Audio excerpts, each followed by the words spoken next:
Hi guys, ayan, ito yung aking pa-order ngayon na puto pao. So, nakagawa na ako dito ng 120 pieces. Ang kailangan ni customer ay 180. Ayan, ang ginawa ko dahil kaunti yung aking salted egg, ay nilagyan ko na lang ng cheese.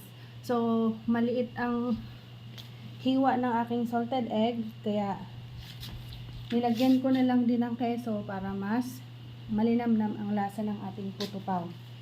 Ayan, combination na ito ngayon guys. So, ganito na yung gagawin ko